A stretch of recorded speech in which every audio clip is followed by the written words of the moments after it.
So the first thing that I want to say is that wisdom exists in communities, not individuals. And I've been blessed to be a part of many transformative and wise communities. There are actually no new ideas in this talk. Any wisdom in this talk is the result of the collective wisdom of the communities I've been a part of, including my community here at EMU, and especially the place-based learning community in the College of Education and the Southeast Michigan Stewardship Coalition, and the Great Lakes Stewardship Initiative, which have been communities that I've blessed to have been a part of for many years at this point. I also want to thank the scholars whose work I've learned from and who I draw from, even if I don't name them tonight. And I want to give a special shout out to Matt Siegfried, he's in the middle of drinking his cup of coffee, but if you just, and Lisa Volker, who's the Assistant Director of the Southeast Michigan Stewardship Coalition, as well as my daughter Ruby, who's going to get beet red in a second, for coming tonight, and also really influencing how I think about place and identity. And Matt was very instrumental in helping me think about the history of Ypsilanti and how the history of Ypsilanti and the living landscape that we're enmeshed in has impacted our identities. So, having said that, I also want to take full responsibility for any moments of dullness in this talk, or if I'm incoherent. My teaching style is highly interactive. I rarely give, hour-long lectures. So this is actually my first time giving an hour-long lecture, and it actually will be interactive. Sorry if you're not into that a little bit.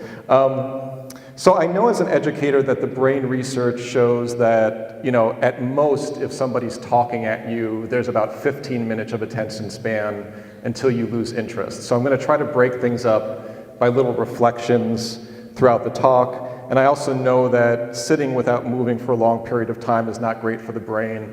My purpose tonight is really that you leave with at least 3 ideas that stay with you for a long period of time tonight. And I've tried to organize things and break up the talk in a way that allows us to do that. If you have a pen on you, you might take out a pen or pencil just to jot down some ideas throughout. If you don't, that's fine. Just you could keep them in your head. So I'd like to start the talk with a thought exercise adapted from Derek Jensen. So raise your hand if you watch, zombie apocalypse movies or dystopian movies. Just raise your hand. Okay, so there's a bunch of you in the audience.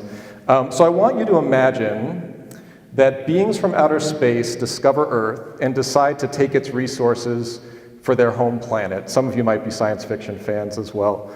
They suck out 90% of the fish in the oceans. They put a huge tube in our lakes and suck out the fresh water. They take most of the topsoil from our land, making it infertile. They cut down our forests, take all of our cheap fuel resources, and in the process of all this activity, they heat up the earth and pollute our water so that our earth is actually inhabitable. So what would you do if beings from outer space came down right now and did that? So raise your hand if you would do the honorable thing, just be honest here, and you would step up and resist this invasion from outer space.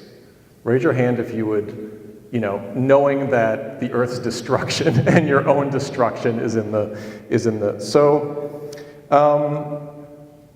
So these beings from outer space are not stupid, all right? They know people would fight back, or at least some people would fight back. So probably the most ingenious and insidious thing that they do is that they hide the whole process from us and make us believe that nothing is wrong while they're taking all of the resources and completely trashing the planet. They put our young people in buildings and don't let them outside except for a couple of minutes each day in fenced-in pens. They give them fancy technological toys to keep them stimulated. They talk to them about things that are completely disconnected from their reality around them, that bore them to tears. But, they're in these places. And they give them little rewards for people who obey the rules, and they also meter out some punishments. The ones who really resist and who run away from these places, they put in jail, and you kind of never see them again. So the other ingenious thing that they do, and it's pretty incredible if you think about it, is that they convince people that the purpose of life is to accumulate these toys and be as stimulated as possible all of the time. They actually convince people that to be a good person, you have to follow the rules that they create. That's pretty ingenious, right? They've actually gotten people to think that being a good person means following their rules as they completely trash the planet. So at that point, self and community destruction actually become a core of people's identities, right? They believe that in order to lead the good life, they have to follow the rules, and they don't see what's happening, and it actually becomes embedded in their identities. And at this point, literally, the folks from outer space, they go away, they take the equivalent of baths and eat chocolate in their baths or whatever they do to relax, because they know that the process of taking everything from the planet and is going to happen anyway, because people have actually incorporated into their behaviors self-destructive behaviors. So at this point, you figure out what's going on, right? You're no dummies either. And you realize that this is not a hypothetical scenario. So this is really happening. Worldwide, 90% of our fisheries have been depleted. So I want you to think about that. There are now 90% less fish than there used to be. If you know the history of Michigan, more locally, you know that our waterways used to be clogged. You read historical accounts of waterways literally clogged with sturgeon, right? And sturgeon are almost gone. There have been some great efforts to revitalize them that have been happening, which have been fantastic. And if you also know your Michigan history, you'll know that Michigan used to be, heavily forested with old growth forest, right? So I just want you to think about that for a second. Nestle really is sucking water out of the Great Lakes at a pretty alarming rate. So when you drink Ice Mountain, you're drinking water that has been sucked out of the Great Lakes. And the very topsoil that allows us to grow food is being destroyed. And I want you to think about this for a second. It takes 500 years to create an inch of topsoil. Right? It takes 500 years to create an inch of topsoil. So with modern agriculture, once topsoil is depleted, it's very difficult. And we're poisoning our water. You know about the Flint water crisis. You've maybe heard about PFAS in the water here. And I could actually go on and on in terms of the multiple ecological crises that we are facing. So what I just described, this is like the first 10 minutes of our dystopian movie. Now the plot to the movie really begins. And imagine that you're in, raise your hand if you've seen The Matrix. I'm dating myself. I don't know if folks a lot of your age see The Matrix, okay? And you take the red pill and you start to see what's really going on, and you're faced with some choices. So what would you do? Raise your hand if you would resist, and do this honestly again. You don't know, would you resist even though the odds of succeeding and that your friends and families might think that you're crazy for not following the rules that have been set forward for your life? Be honest here, would you resist at this point with these beings from outer space? And raise your hand. Okay, so there's a couple of you, right? There's a couple of you. And really the rest of this talk is about why so few people might resist, and also what we can do about it, and this is where place comes in. So the question really is, why do we act in ways that are unknowingly, and I'm going to get very local in a second with some specific examples, but why do we act in ways that are unknowingly self-destructive and suicidal as a species and as communities?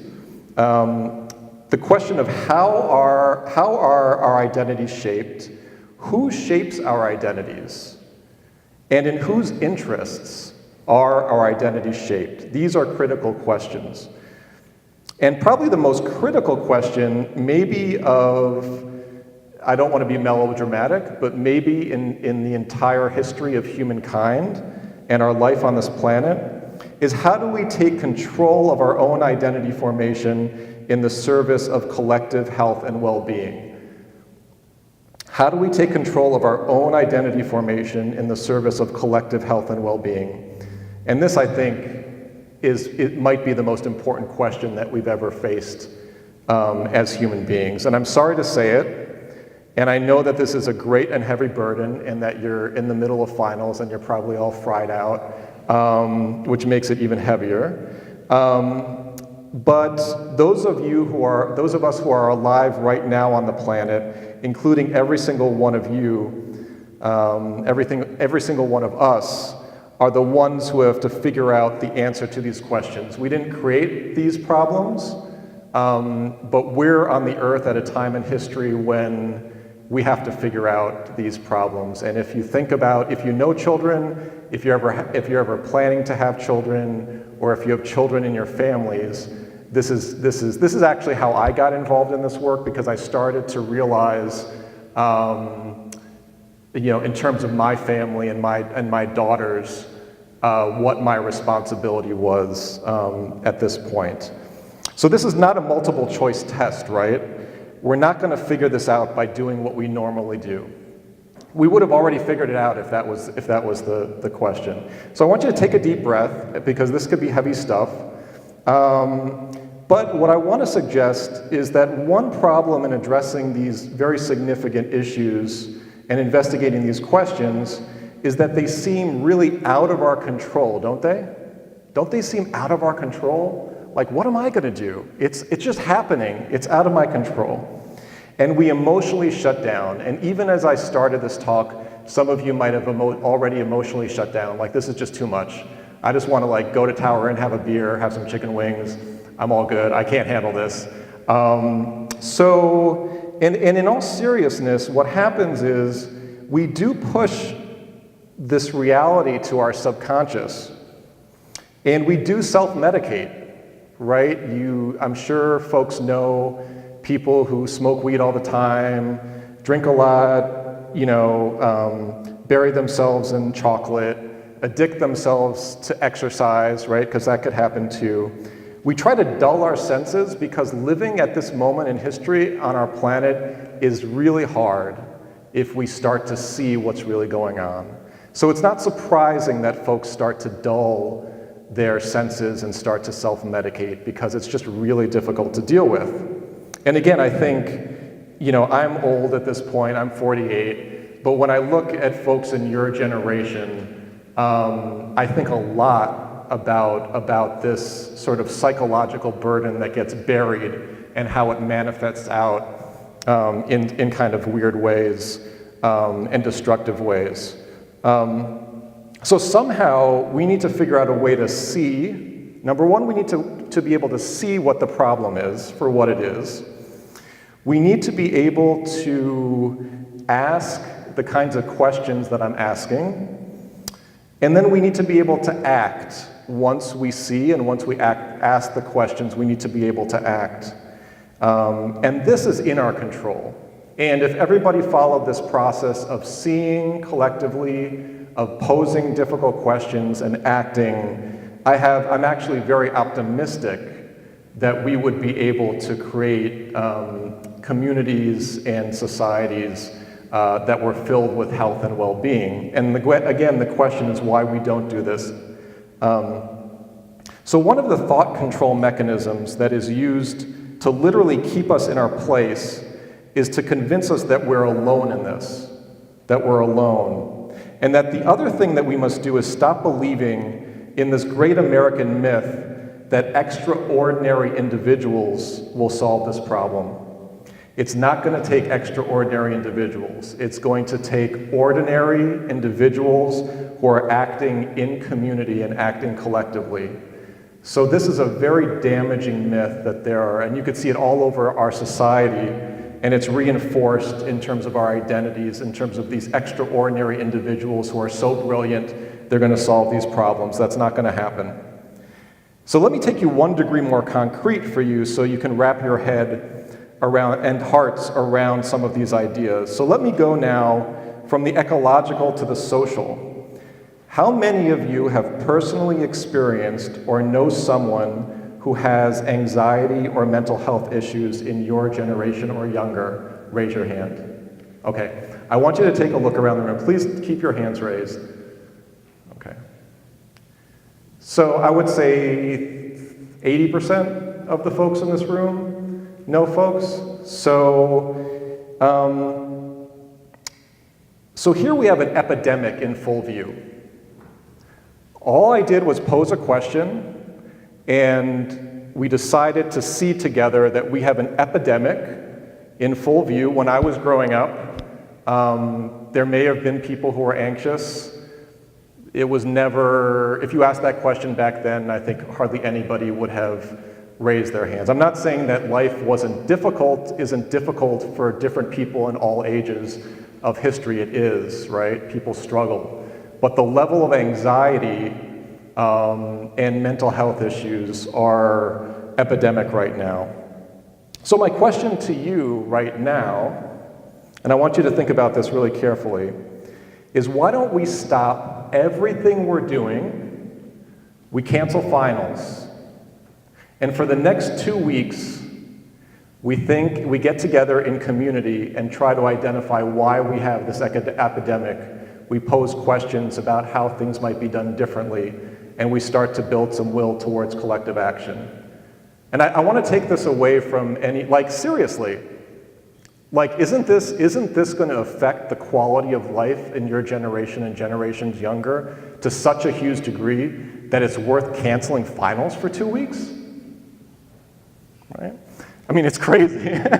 So I think that these questions of why do we go about business as usual when we see something and we know, and this gets back to this example of these beings from outer space who have convinced us that by playing the rules of the game, we're going to be living the good life and being good people.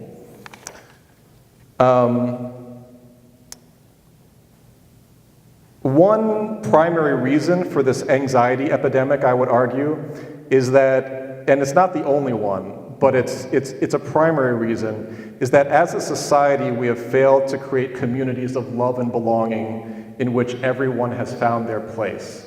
We have failed as a society to create communities of love and belonging where every single person has found their place. I think this is one of the primary reasons why we have this epidemic right now. So what's in our control? The first step is to have the courage to see, like I've mentioned. The next is to stop and ask why and what if. And then as a group, we have to act. I just modeled these habits right now, right? And actually, in this talk, I've pledged in my life generally that whenever I give a talk, I'll do the honorable thing and ask the question about anxiety and mental health in every public speaking event that I do. To me, that's the honorable thing to do my part in collectively seeing and to pose the question I just posed. And over time, the idea is that others will take this up and sow the soil for collective action. So for example, if all of you in your next interactions with folks in classes started to ask this question about this epidemic, I think we would see some collective action pretty quickly. The rest of the lecture tonight is going to deal with what prevents us from seeing, acting, and asking, as well as I'd like to share some examples of place-based education and practice as a means for creating healthy and just communities and as a way of taking control and not feeling powerless. So do all of you have the handouts from? All right, so what I'd like you to do is to take a look at that picture that says ego and eco. Does everybody see that? Picture of ego to eco. And I'd like you to turn to somebody next to you or behind you, and preferably somebody who you don't know. And I'd like you to discuss what do you see in these two mindsets, in these two ways of thinking, and then also discuss what the implication is for these two ways of thinking, all right? So take a look at the graphic. There are different ways of thinking. What do you notice, and what are the implications for what you notice? And just take a couple minutes to share with somebody next to you, introduce. If you're far away from somebody, like, just scoot over and start talking with somebody. All right, so you might have noticed, and whenever I do this, if the room was organized in a way that we could interact more, you'd come up with observations that I had never thought about. We've done this about 100 times, and folks always notice some different things. But one of the things that you'll notice is in the ego way of thinking, it's a value hierarchy, isn't it? So at the top, you see sort of this image of a stereotypical image of a man. Underneath it, you see a stereotypical image of a woman, and then you see various animals. What's at the bottom, right? You see fungi and microorganisms, right? So one of the things to notice is that even though we create these value hierarchies where as you go up, there's more value attached and folks have more power, and we assign more value. So we assign, for example, more value to a whale than to like a mushroom growing in our backyards, or to some bacteria. Is that if you took away what's on the bottom level, what would happen? You took away the bacteria, you took away the fungi, right? For those of you who know about this, we would cease to exist as human beings, right? Because we rely on those organisms. It's just that when we talk about community, right, we rarely include those organisms in our definition of community. So when we exclude those things that are further down in this hierarchy, what we're doing is we're actually putting ourselves in danger, because we're not including them in our definition of community, which means that we feel no obligation to protect these things because we see them as less than, right? On the right, in the ego, you see a flat hierarchy, right? And it's that in that graphic, it more emphasizes interdependence, right? And the reality is that we engage in both of these ways of thinking. If we did not engage in some of the eco thinking, we would not exist, right? We need to, sometimes we do think in the eco way of thinking, but predominantly in our society, in our dominant society, and there are subcultures that believe differently, and certainly in the history of the world, right? There are non-Western and also indigenous ways of knowing that are more oriented toward the eco. But in our society right now, in the dominant way of thinking, it is oriented toward the ego. So how do our places and how we construct and interact with them really impact these mindsets and how we internalize them within our identities? So if you look at the next graphic, you'll see a picture of mailboxes. These are the mailboxes in the Department of Teacher Education, where I'm a faculty member. And at the top of the mailboxes, you can't see them, but each of the mailbox has a name. At the top are the names of faculty members, full-time, tenure-track faculty members. Then come the lecturers as you move down. Then come the graduate assistants, and then you get student workers, undergraduate student workers, who are at the bottom of the mailboxes. So I want you to think about that for a second, and think about what happens if you are a student worker. I'm just using that phrase. If you are an undergraduate who works for money in the department, as you pass those mailboxes, day after day, what's going to happen there? Just think about that for a second.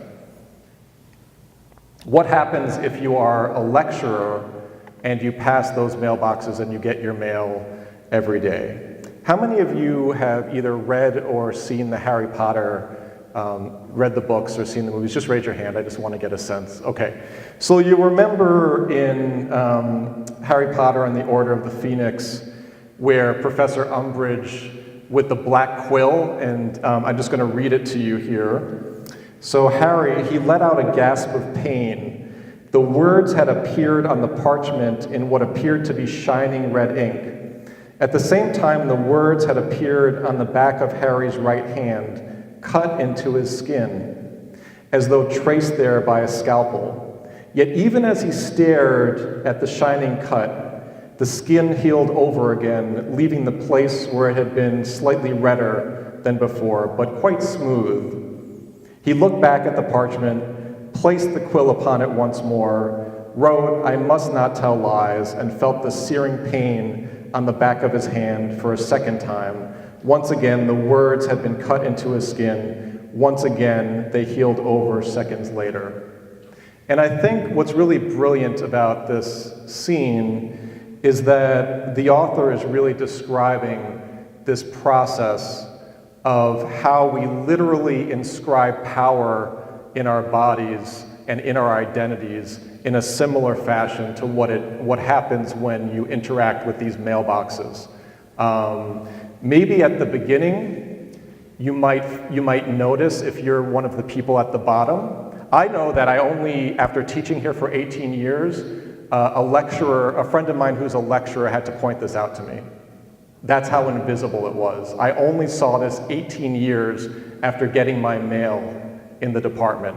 But she saw it all the time, right? But I think what happens mostly is that for those who are at the bottom of the hierarchy, they start to internalize and they reinscribe, like Harry Potter is reinscribing over and over again in his own blood, these power relationships within their own identities. And it does heal over some. It does become smooth, but the pain is always there, but it's largely invisible to everybody else.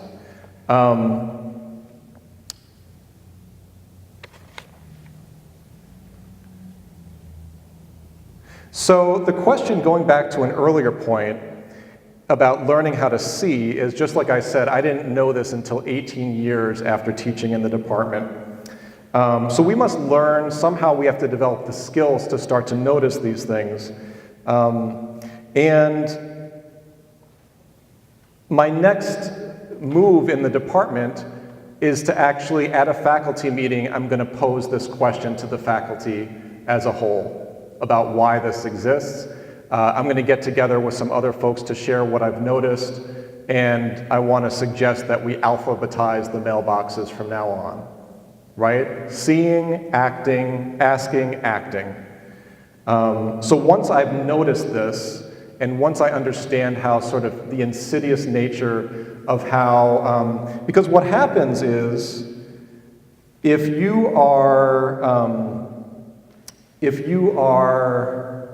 you start to think of yourself as less than at some point, and it starts to impact your entire life. So if you're at the bottom and you're a quote-unquote student, then you start to really think that you know less, that you're less valuable than those at the top of the mailboxes, right?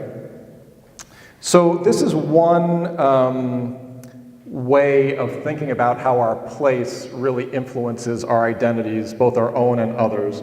I want to bring this to our immediate room right now and to look at the built environment of this room. So what is the psychogeography of this room?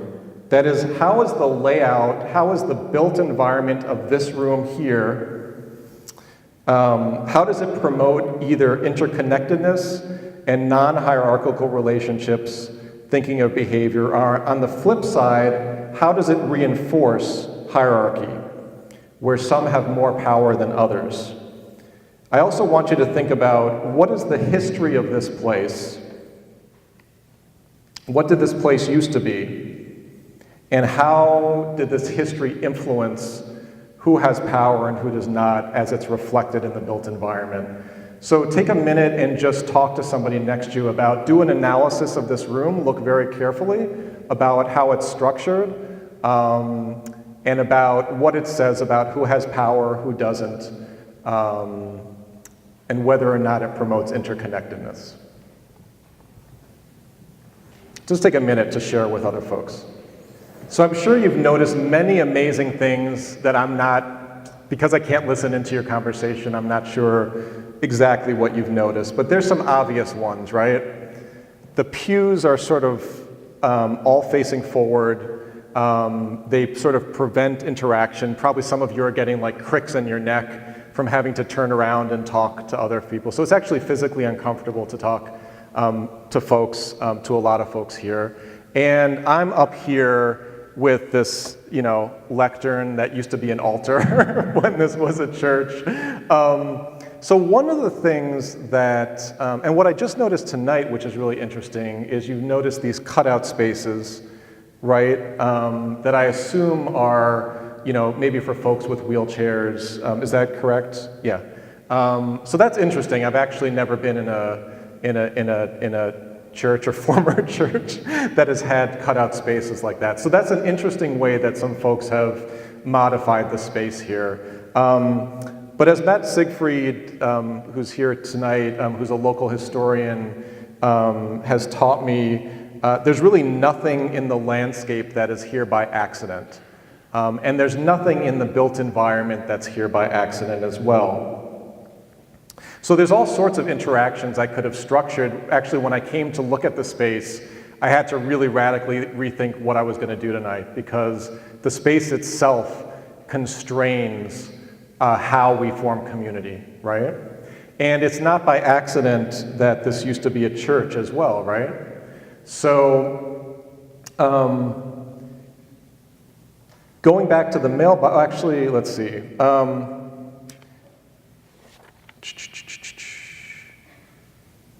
So I think that part of the way that these power structures inscribe themselves on our identities is that this doesn't only happen, this isn't only happening here, right? So if you look at the picture, the next picture of the children at school, right? It's actually a pretty similar configuration, right? Typically how classrooms are structured is that you have children facing the teacher at desks that are immovable. Some of this is changing a little bit now. But for those of you who are familiar with the history of schools, you know that most schools are built on a factory model. They were actually modeled after factories, right? So one of the things that we have to start to see is that the same patterns in the built environment exist in multiple places where we are, and these reinforce each other. So you go to school, there's the same power, there's the same patterns of power in the built environment. You go to religious services, the same patterns of power. You pass by the mailbox, the same patterns of power. So think about Harry Potter again, right? Every time you're in that environment, you're getting inscribed into your identity, these power relationships, and they're very difficult to see. And I should say that I've been in hundreds of schools over the past 25 years, and there are schools that are structured differently. I've been in schools that are structured around interaction, around health, that are open to nature on the outside. It's just that I would say 90% of these schools have been in mostly wealthy and mostly white communities or in private schools. So it's not like schools don't exist that are different than this pattern, but they do. But the power relationship is different in terms of who gets to experience different kinds of schooling. I want to take this even closer to us right now by reading you a news story from 1970. And again, I'm getting old and the print is small, so we'll see if I could read this. So the title is Police Arrest 63 in EMU Protest. This is 1970. An uneasy calm hung over the Eastern Michigan University campus today in the wake of a series of police demonstrator confrontations, which last night and early this morning brought 63 arrests and resulted in extensive property damage.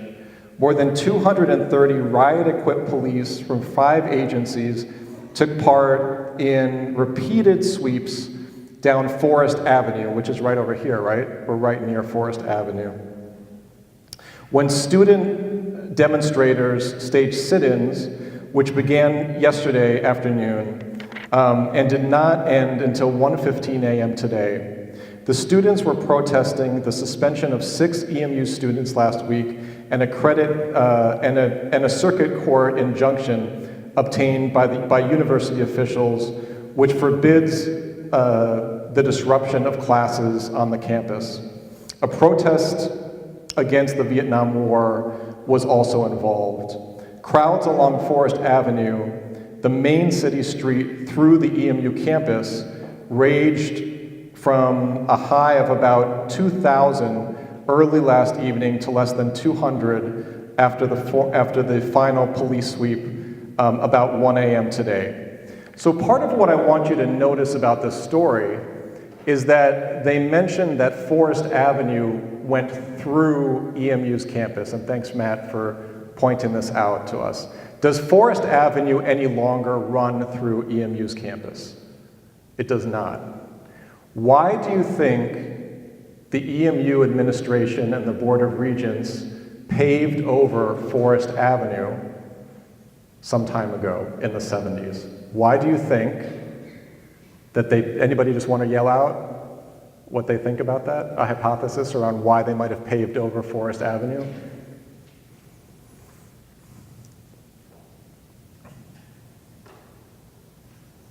Yeah. Yeah.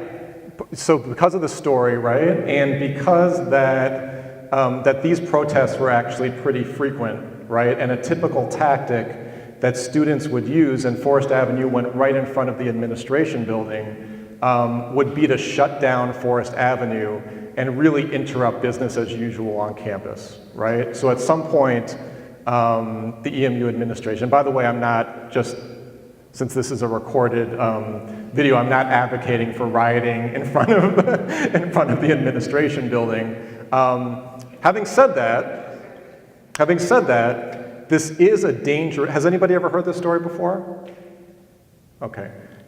Raise your hand if you've heard this story. Okay, I have the person who's married to Matt and you back there. How did you find out about the story? Yeah, right? So you actually had to dig. You're in this dusty place, looking for this story, and you find the story buried in the archives. And I assume as part of your historical research, Matt, that you were also doing some research where you found this, right? So why have none of us heard about this story? Why? Because it's a dangerous story. It's a dangerous story, right? Because what does it say about what's a normal aspect of EMU student identity? It says that a normal part of being an EMU student is to protest things when you don't see that they're right and you shut things down, right? So it's actually a very dangerous story in terms of power relationships. But I want to bring us back to Forest Avenue, right? Part of what was done was to actually change the physical landscape. And in changing the physical landscape, our identities are different because of it, right? Imagine if you were a student here and you were passing these protests day to day, right? Imagine, that's very different, at least from the 18 years that I've been here. And again, for the powers that be, this is not something that I'm, officially advocating. But it's true, right? Your identity would be very different, and what you would imagine to be the possibilities of pushing up against power and fighting back against power would be very different. So I think that this is a great example of the ways that the landscape is built and our physical environment. The stories of when things might have been different are also purposefully buried so that they don't challenge our identities and these things remain hidden. I want to skip a couple slides to this quote by Wendell Berry. You'll see it a couple pages in where it says, "Bury the loss of the future," and I just want to read this out for a little while. Ramona, how much time do I have? Okay, cool, all right. So Berry says, "A community is not merely a condition of physical proximity. no matter how admirable the layout of the shopping center and the streets, no matter if we demolish the horizontal slums and replace them with vertical ones.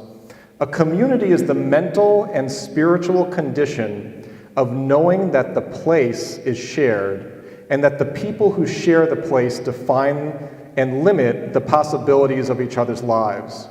It is the knowledge that people have of each other, their concern for each other, their trust in each other, the freedom with which they come and go among themselves. And I'd like you to go back in the slides to this picture of this child in the middle of kale. Do you see that? Do you see that picture? There's a child in the middle of that really robust kale there.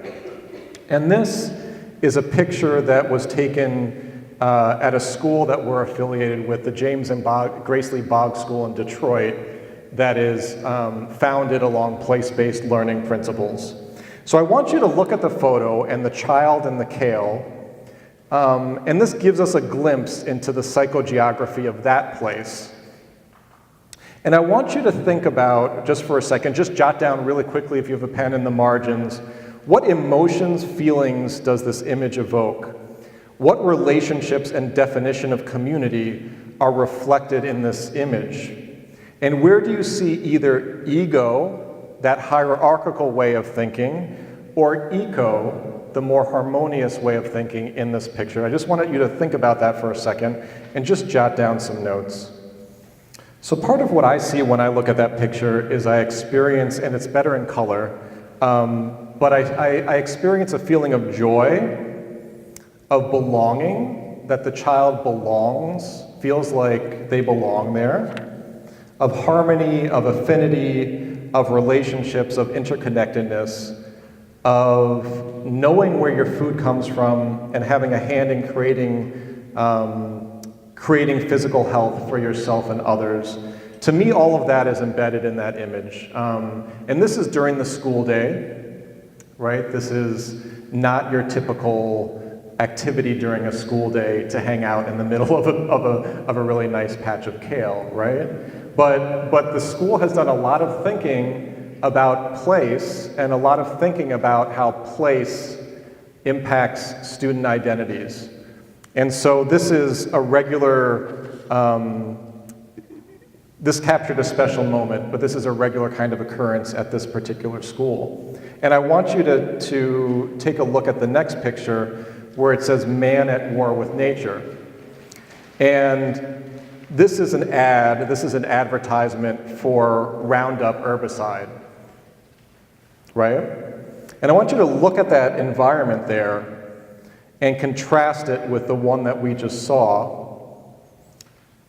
I want you to think about, why is it a man in the picture? Why is it a man in the picture? I've never seen a Roundup ad with a woman in the picture. Never. Okay, why is it a man? And what I'm going to suggest is that this metaphor and this image, and you see, like, there's almost no, like, the guy is like standing on like dead concrete, like it's like a sea of concrete, right? And he's trying to like kill these little weeds that are coming up between the pavement. He looks pretty typically masculine, doesn't he? Like he's looking pretty traditionally masculine. He looks pretty dominating. And part of what we see here in this image of place is that it feeds into stories about who we are that are actually millennia old, about the difference between men and women's relationship with nature. So for millennia, men have been associated masculinity, as it's typically defined, with dominating nature, and women have been associated with being very close to nature, with being the keepers of the hearth, right? With being, for being emotional beings, right? These are stories we're told that women are more emotional, right? And part of the insidious part of this image and metaphor is that and follow me with this logic here, is that if women are close to nature and ruled by emotions that need to be tamed, and men are seen as rational and separate from nature, and whose job it is to control nature, then men's job is to tame and dominate women. I don't know if you followed that, right? If men's role is to dominate nature and women are our nature, then men's job is to dominate and tame women, right? So this is one of the very insidious and complicated ways in which, how many of you in your neighborhoods have passed lawns and concrete like this, right? Do you live in neighborhoods where there's a lot of, like, raise your hand if you live in a neighborhood where there's like finely manicured lawn, right? So I want to talk a little bit about the implications going back to our original discussion around the environmental crisis and why these sorts of metaphors matter and these images that get inscribed like Harry Potter's quill into our identities really subtly. So one thing is that names and metaphors that we give to places really matter in terms of our identities. So what would happen, this is not my idea, if we started to call our yards farms? We no longer called them yards, we called them farms, right? And what would happen to the place and also our identities? One thing that would happen is that we would eliminate hunger instantly for the 40 million Americans who experience hunger, because, as Christine Malesi and her colleagues found in a 2005 study, in this country there are over 63,000 square miles of lawn. That's 40.5 million acres of land. So the US cultivates 4 times more lawn than corn in this country.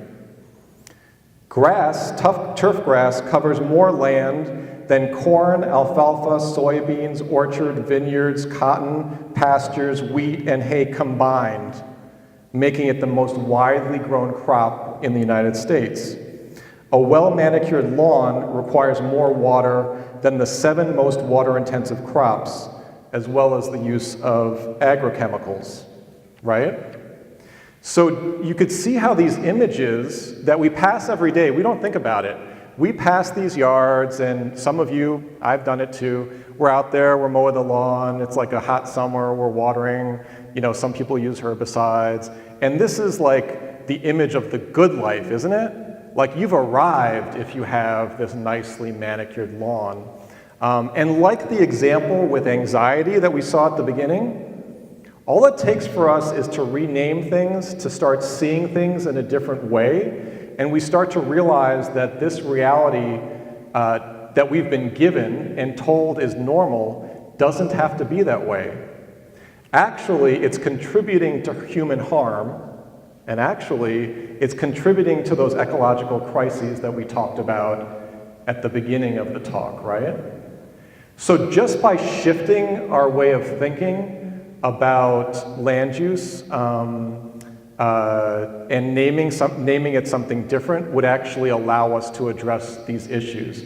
They're right in front of our face. These issues are really in front of our face. It's that because it's built into our place, we don't notice it. So I want you to turn the page and you'll see a picture of a mural. Raise your hand if you've seen this mural in Ypsilanti. It's on Curry's Barbershop, so a couple of you have seen this mural. It's on Harriet Street. If you haven't seen it, I would, it would be great to go by and check it out. This is a mural that was created by youth at Ypsilanti High School, and their art teacher, Lynn Settles, and their partners, the artist Doug Jones and historian Matt Siegfried, who's right here. So I want you to think about what the dominant media message about Ypsilanti is. What is the dominant media message? And maybe even some of you who did not grow up in Ypsilanti, maybe your parents were like, Ypsilanti is a dangerous place, right? Ypsilanti is a dangerous place.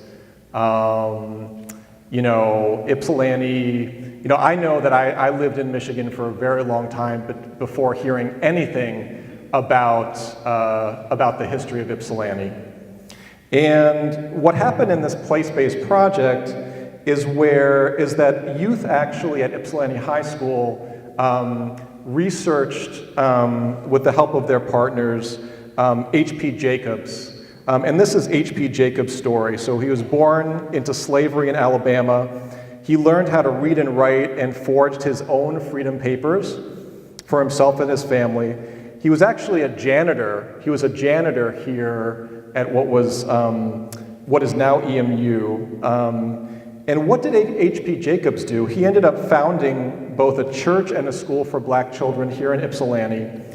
He went back south after the Civil War and served in the Mississippi State Senate. He helped found what is now Jackson State University, and at the age of 65, he became a doctor, right? So if you had passed this mural, and it's on YouTube, by the way, if you Google African American history, African American mural project, you'll find some nice videos that I think you'll love here. What is happening as the high school students from Ypsilanti High School have partnered with Curry's Barbershop and are painting this mural that tells the story of H.P. Jacobs? What are they doing? What they're doing is they're taking control of their community's identity, and they're thereby taking control over their own identity. And they're saying, I am not going to internalize the messages, the very damaging messages that I get all the time, some of them in school, some of them in the media, some of them just from what people say about Ypsilanti. I am not going to internalize those messages. I'm actually going to change my place to tell a different story and to tell the story of Ypsilanti as an African American city where my family and my ancestors had value and did great things and are doing great things, right? You see how this works? That when you get folks involved in seeing and then asking the questions and then acting, you're actually taking control over your own identity formation. And when you talk to the students who were involved in this, they've been transformed. They've literally been transformed, right?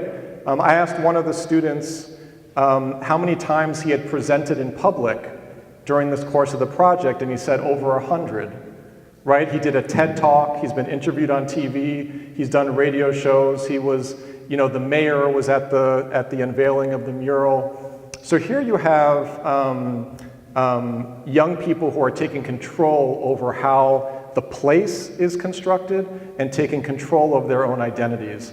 Similar to actually the child in the middle of Kale, right? It's just different in terms of the age difference, right?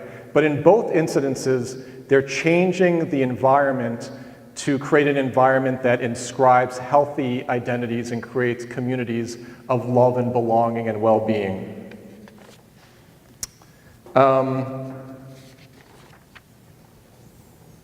Let's see.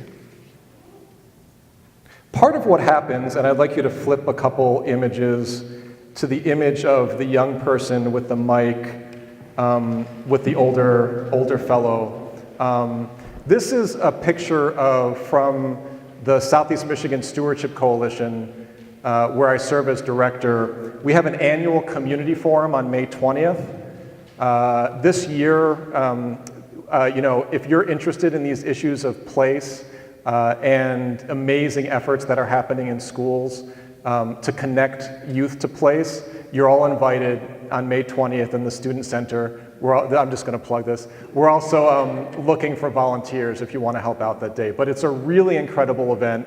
Last year we had 18 youth-led presentations from most of our schools are in Detroit and Ypsilanti and some in Ann Arbor. We had 18 youth-led presentations, kindergarten through 12th grade, and we had over 250 people there.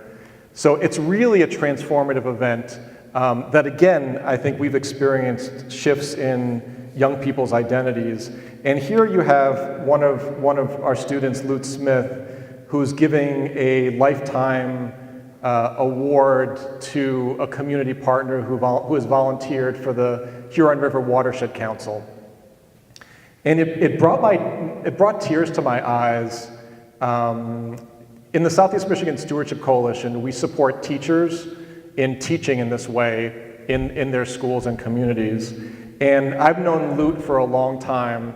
When he was in 4th grade, the 4th graders actually ran a professional development workshop for 50 teachers. They took people to the local creek. They took us all to the local creek. They shared. Do you know how they introduced themselves? They introduced themselves as, Lute said, "My name's Lute Smith. I've been going down to the creek for 3 years. My name is so-and-so. I've been going down to the creek for 2 years," right? Because the creek was right behind their school. And 2 times a week, they had been going to the creek, doing nature drawings, getting in there, playing. They actually studied erosion in the creek and reported that to the Huron River Watershed Council, which led to the creek being put on the remediation list. So they had a deep impact. But what brought tears to my eyes was how the students, how the young people identified themselves. They didn't say, they identified themselves by saying how long they had been in a relationship with the creek.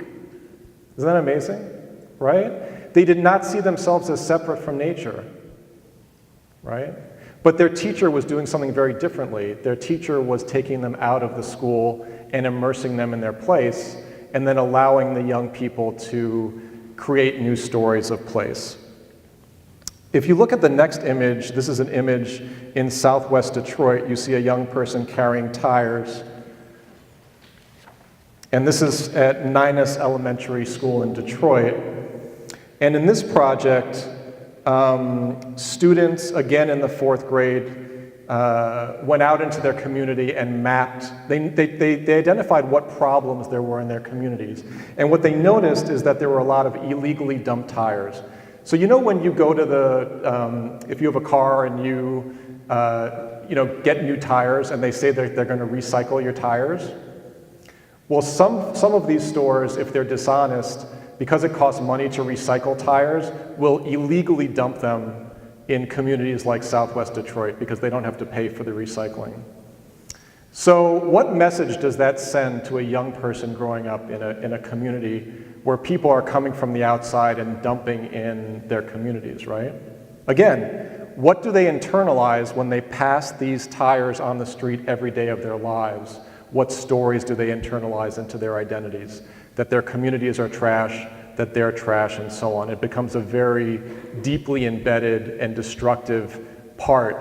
It can become a deeply, unless you interrupt it, a deeply embedded part. So what you see here is that the students are actually identified a site, and with some partners, if you look at the next image, they built a wall with these tires. They built a wall to prevent the dumpers from coming into the site. And the really amazing thing that happened is that when the neighbors saw what they were doing, the neighbors built a second wall of tires. In other words, that the young people had inspired the neighbors to build a second wall of tires. And soon after that, you had some folks playing Frisbee in this area, right? They had reclaimed the place. They had changed the place, which in turn changed their identities. And if you flip the page there, you have somebody there from the mayor's office who is congratulating them because they also sent letters out to their local politicians to come and help them with what they were doing. So I want you to look at that picture, and I want you to identify all of the students who have learning disabilities. Of course, it's impossible, right? But in actuality, all of the students here have been labeled with having learning disabilities. This was a self-enclosed special education classroom. One of the things that happens in place-based education is that these labels disappear. These labels about how others are identifying you disappear because you are taking action and you are taking control over your own community, over your own identities, and you are seen as a leader. Doesn't that come across really strongly in this picture? Like, this person from the mayor's office is like, thank you for leading here, right? And imagine if young people experience this all the time. They would grow up to be leaders, right? Going back to our original point, they would not be unusual because they would all be like that. Usually when we think of leaders, we think of these extraordinary people. That's not what we need right now. We need for everybody to be leaders. So I want to end my talk with a challenge to you. So you've been named an honors student, many of you, and raise your hand if you're in this room, if you're in the honors college and honors students. Okay, so there's a lot of folks here. Partly, I'm going to challenge you a little bit here, partly because you have learned to play the game that has been created for you, and you've learned how to play it very well. You've learned how to get good grades, you've learned how to navigate the system, you've been rewarded from that, and you've been given the identity of honor student. And I want to challenge you a little bit in this, because in that process, I would hypothesize that many of you have incorporated and internalized the rules of the game in ways that you have perhaps not thought deeply about. Much of the current game and its rules is leading us to self and community destruction. In our brief discussion of the anxiety epidemic, in our brief discussion and as we looked at these serious ecological and social crises we're in, it's pretty clear that the game as it's structured now is already broken, by the way. We just haven't seen a lot of us have not seen how broken it is. But also that the game as it's currently structured is leading us to is putting us in some really deep peril. So I want to make the distinction between being an honor student and being an honorable student, leading an honorable life. And what I want to suggest is that to be honorable means that you have the courage to see and to name what is right in front of our eyes, but it takes some effort to see what's really going on. That you ask the why and what if questions, and then that you act together in community. I spoke to a couple of you before this talk, and you're graduating, right?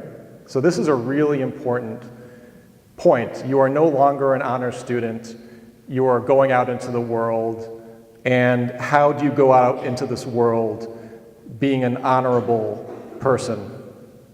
So we need people right now who are dedicated to imagining and putting into practice a new game with new rules that benefit all.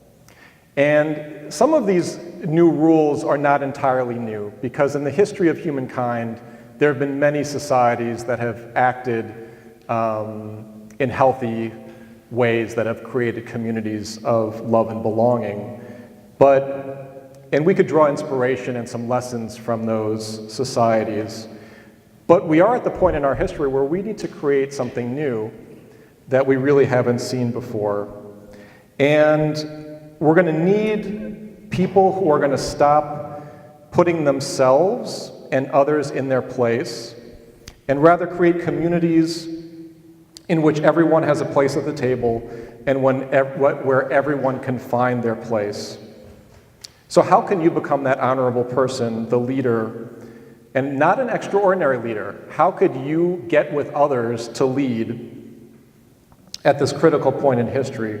And this is challenging work, but in my experience in the Southeast Michigan Stewardship Coalition and in other organizations that I've been a part of that are doing this work, it's also the most fulfilling, playful, and joyful work that there is. So I want to end the talk with that and with that challenge. So, and if there's any questions.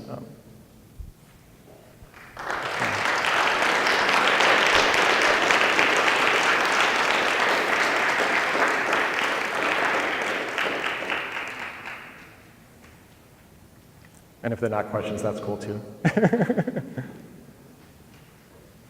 I'm curious about how you're processing things and one of the things as a teacher that I find very difficult about these talks is I have actually no way of figuring out what you're internalizing or what ideas are sparking for you. So it doesn't even have to be a question. What is sparking for you out of the many things that we're examined in this talk, what are you leaving with? It could be an idea, it could be a question you want to think more deeply about, or it could be a question for me. Does anybody feel comfortable sharing? Yeah. While you were speaking, I really, well, first let me say I didn't expect to be asked to psychoanalyze a room when I walked in here an hour ago, but I'm really glad that you did that because it pointed out how subtle a lot of these themes are and just how fantastic and kind of terrifying that is. Yeah. Yeah. The power that just the structure of a room can have over how we feel about ourselves. Yeah. Thank you. Other folks?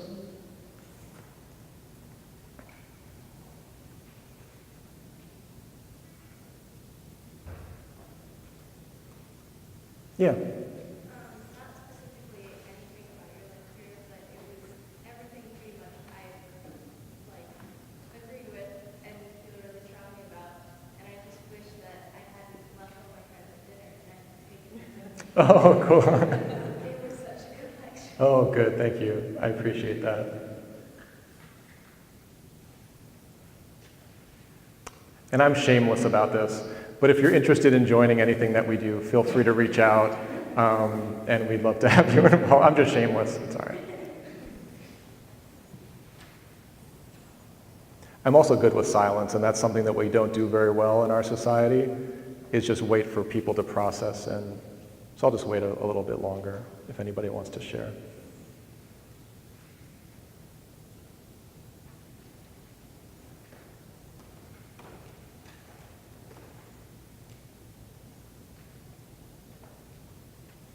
And I didn't mean that as a threat. It's totally fine if you don't want to share. So anyway, thank you very much. Have a great finals, and maybe our paths will cross in the future. Take care. Have a great summer.